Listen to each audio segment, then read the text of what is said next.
नागपूरमधून एक धक्कादायक बातमी।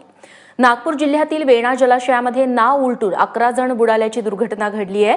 तर 2 नाविकांसह एका मुलाला वाचवण्यात आतापर्यंत यश आलंय। आतापर्यंत एका मुलाचा मृतदेह देखील हाती लागलेला आहे आणि 7 मुलांचा शोध सुरू आहे।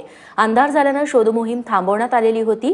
सकाळपासून पुन्हा शोध मोहीम राबवण्यात येतीये आणि नागपुरातील 9 विद्यार्थी खरं तर सुट्टीचा आनंद साजरा करण्यासाठी वेणा जलाशयावरती गेले होते, तेव्हा हा सगळा प्रकार घडलाय। सरिता कौशिक नागपूरहून आमच्या प्रतिनिधी आता आपल्यासोबत आहेत। सरिता, पुन्हा एकदा शोध मोहीम सुरू झाली आहे का? काय तपशील मिळतात?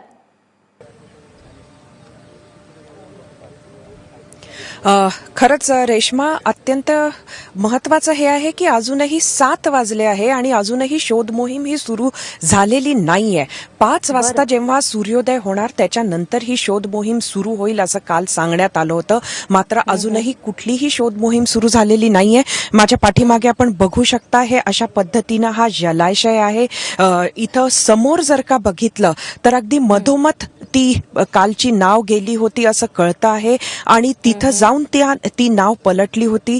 जो एक व्यक्तीचा मृतदेह जो काढण्यात आला तो तिथे मधोमध तिकडनं मिळालेला होता। आपण इथं बघू शकता, ही सर्व मंडळी जी आहे ही इथं कोणी नातेवाईक आहे, कोणी मित्र आहे, तर कोणी ह्या पेठ गावातील मंडळी आहे।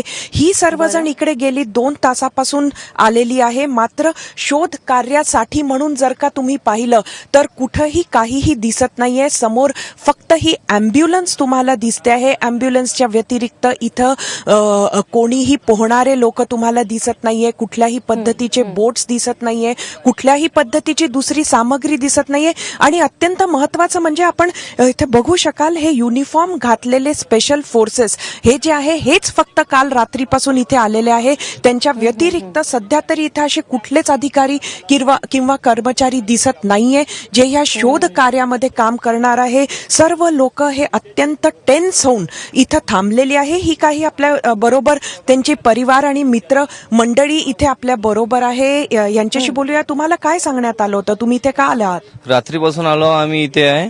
सकाळीच आम्हाला सांगितलं की चालू करणार आहे बा ऑपरेशन, पूर्ण काहीच अखीन तयारी नाही, तर कोणी आलं नाही, एक पण अधिकारी नाही। रात्री सगळे अधिकारी येऊन बघून गेले, पण आता त्यांची झोपच खुलली नाही।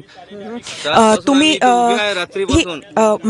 हे जी सर्व इथे जी काही दुर्घटना घडली त्यामधली मंडळी कोण होती? काय तुमचं? माझा लहान भाऊ आहे, काकाचा मुलगा आहे। आणि इथे आता प्रशासन अजूनपर्यंत आलेली नाही। झोपा काढत आहे रात्री सगळे, फक्त एक फोर्स लावून दिली आणि त्याच्यानंतर सगळे कलेक्टर काय सगळे जण येऊन बघून गेले, पण यायच्या 7 वाजून राहिले ना, अजून यायला तयार नाही आहे। इथे कोणती एक टीम आलेली नाही आता। बिलकुल, आपण बघतो आहोत की पोलिसांच्या व्यतिरिक्त इथं कोणीही आलेले नाहीये। आपण कोणासाठी आला आहात? आम्ही जे काका वडला भाऊ बहिणी जी मुलं आहेत त्यात आम्ही पटकन निघून किंवा कार्यक्रम जे करायचा आहे ते तर निपटवाच लागल, यासाठी आम्ही सगळे पब्लिक इथं उभे आहोत। आपण बघतो आहोत रेश्मा, त्यामुळे अशा पद्धतीने इथं लोक जमलेली आहे। मात्र राहत कार्य जे 2 तास आधी सुरू होईल असं वाटलं होतं ते सुरू होण्याची लक्षणं सुद्धा आता इथं नाहीयेत। रेश्मा, सरिता, त्यासोबतच 9 विद्यार्थी सुट्टीच्या निमित्तानं या वेणा जलाशयावरती आली होती अशी माहिती मिळते। हे 9 विद्यार्थी नेमके कोण होते? त्यांची नावं आणि पार्श्वभूमी कळाली आहे का? रेश्मा, हे विद्यार्थी नव्हते। ही जी मंडळी आहे ही 25 वर्षाच्या वयोगटापासून तर 30च्या वयोगटातील मंडळी आहे। ही जी आहेत ही वेगवेगळ्या प्रोफेशन्स मधली मंडळी आहेत। कोणी नोकरी करणार, वेगवेगळ्या ठिकाणी नोकरी करणारा हा मित्र परिवार होता। रविवार असल्या कारणाने ही जे बाजूला पेठ गाव आहे त्या गावामध्ये सुद्धा त्यांचे 2 मित्र होते आणि त्या मित्रांच्या मदतीनं म्हणून ही टीम इथं हे सर्व मंडळी इथे पिकनिक करायला म्हणून आलेले होते। वेणा डॅमवर अनेक लोक नागपूरहून पिकनिकसाठी म्हणून येत असतात। रेश्मा, निश्चितच सरिता, या शोधकार्यासंदर्भातली तुमच्याकडून अपडेट्स घेत राहू। तुर्तास धन्यवाद तुम्ही दिलेल्या माहितीबद्दल।